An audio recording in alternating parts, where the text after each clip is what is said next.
And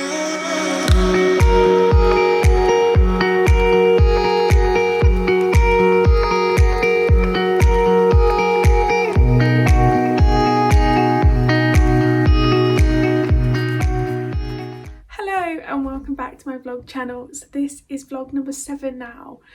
So long time no see, apologise for the little wait. I thought I'd give myself the Easter break just to catch up with some work. So this week I'm just going to show you what I've done these past couple of weeks. A lot has changed, so let's just jump straight into it and I'll see you in a sec. Hello, we are back at my computer. Apologies for always being on my computer, but at this stage everything is just on my computer. But we'll jump straight in. So basically what I've done, I'm making several A1 sheets to show my progress. Like each A1 sheet kind of like summarises each stage that I've done. So I'm going to show you what I've done so far and what I'm going to plan on doing in the future for these A1 sheets. So yeah, I'm just going to jump straight in. So here is my site analysis page here. So along the sides we've got a lot of text, mini maps, and they're basically just mini conversations that lead on to the main master plan, that is, well, not master plan, site analysis map plan. So on my site analysis map plan, so we've got key green spaces, focal area, so these arrows are like direct routes to the bus station, main city bus station, Leeds City train station down below. We've got the Hedgerow Gateway, which is a proposal that I've mentioned that Leeds City Council has proposed in a similar sort of area, but has extended a bit further. But my area pretty much covers that anyway. And then we've also got the hidden nature and history trail, and I wanted to mention that in my site analysis because that has led on to a part of my design, so I thought that was definitely something to mention. And then along the side, so I wanted to break it down in almost the stages that I did this site analysis. So initially I wanted to begin with the location, like introduce what I'm talking about.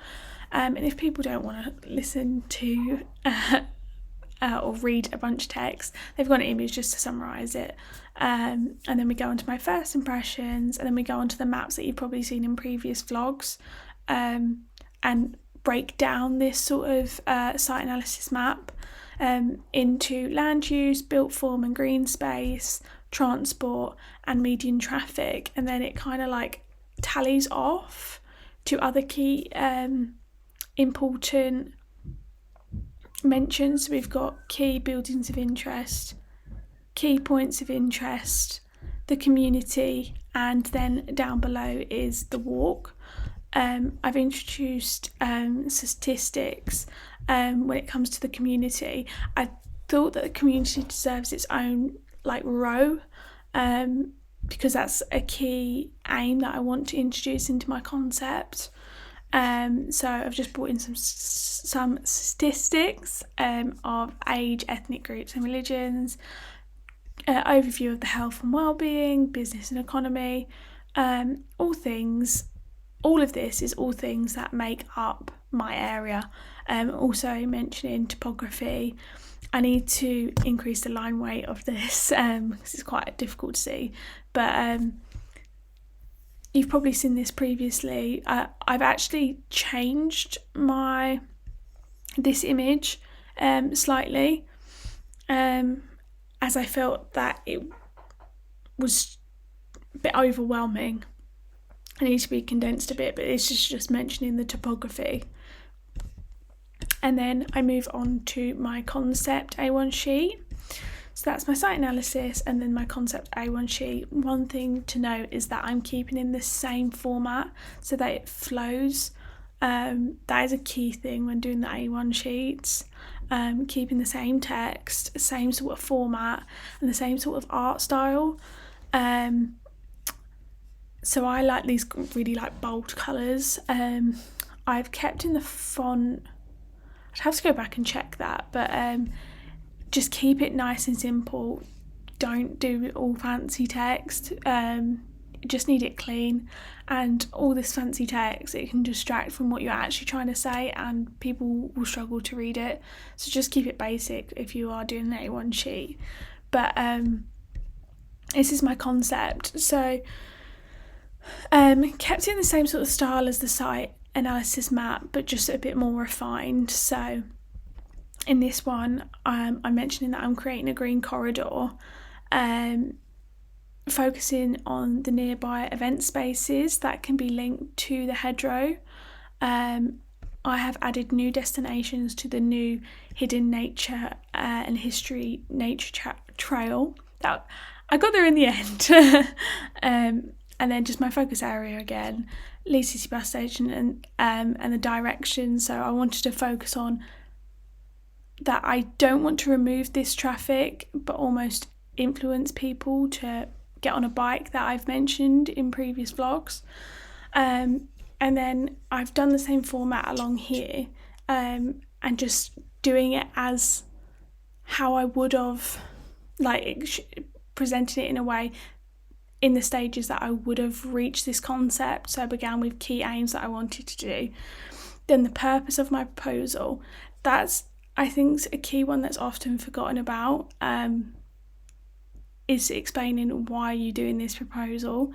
And we almost think, oh, it's a bit self-explanatory, but actually it's nice to just mention it and break it down. And then I've got travel routes and sustainable solutions. So it's like, so I didn't want to bombard this map. I think it deserved a secondary map to explain this, because I think it would get a bit too confusing for the reader. So I did a separate map for that. And then links to cultural and historic buildings and places, which I've mentioned in my previous vlogs. And then, so this is the hidden nature and history trail.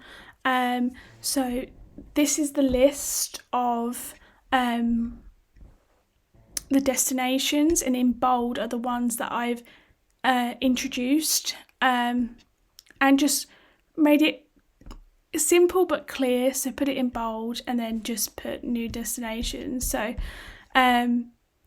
basically it went for, if you look back, it kind of went to the back streets and then round, and I think it would be nice to bring it down into the hedgerow and almost make it flow better and go off that way, and link them to more green spaces. And I wanted to avoid this sort of hidden. The aim that I've mentioned is linking people to these cultural and nature sites. So I want to unhide this hidden trail. I wanted it to be an emphasis on my design, so that the hedgerow isn't just known as a retail space. It can be more than that. It can be a historic site, and it can be very nature-driven site, even though it is in the heart of an urban city. So that's basically what I was explaining there. And then I've kind of just gone off here and suggested sort of the conceptual stage, increased green infrastructure softscape. So we got pocket parks, green facades, urban farm, roof gardens. Then we got a mention of the hardscape, so cordon steel, some like light features. I'm not 100% sure on what sort of lights at this moment, but it is only a concept piece. We got crazy paving, red bricks, and we got a mention of lights, also just brief conversation about that. And then down below we have got the 3 phases. I wanted to continue this to be very conceptual, so I thought, what is more conceptual than a flowy sketch? So I wanted to incorporate these sketches in my concept A1 sheet, and just a summary here, and just for 4 bullet points just to summarise what is going on in this image. So that is my second A1 sheet, which is the concept sheet, and then moving on to the master plan. So from this point onwards, I've organised where everything is going to go, and I'm now developing the content that is going to go in here. So this is a render of my master plan. This is unfinished by all means. It's about halfway there, but I think I've got enough there to explain what's going on in this image. So I will begin with the car park, as it's the forefront of the design. It's directly bang in the middle, so we'll begin there. So it's developed a lot from the concept, so I'll just quickly flash back to the concept here. So definitely some change. So things have also changed because after doing some detailed site design, and I want to include a lot of slopes, things have had to be rejigged, so they all flows better and fits better. So that everybody's access, including disabled access, is the lift that is just here. When developing a slope, I had to convert it from a car slope to a 1:12 slope for an accessible ramp that needs a handrail. I couldn't make it any less than that because even 1:12 were almost at the end and I had to give way for a landing. So it had to be 1:12 with handrails. I've only put one just because the slope is so big and it's taken up the space a lot. But what I wanted to do is to move the paving. Obviously this is not completely rendered, so I haven't done my full design of the paving, but I will get there. Just the movement of the stuff that is already in the design.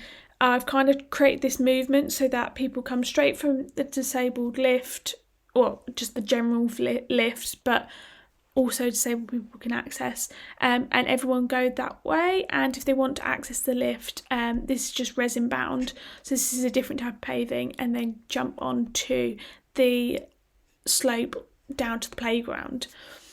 Hello, sorry to interrupt this video.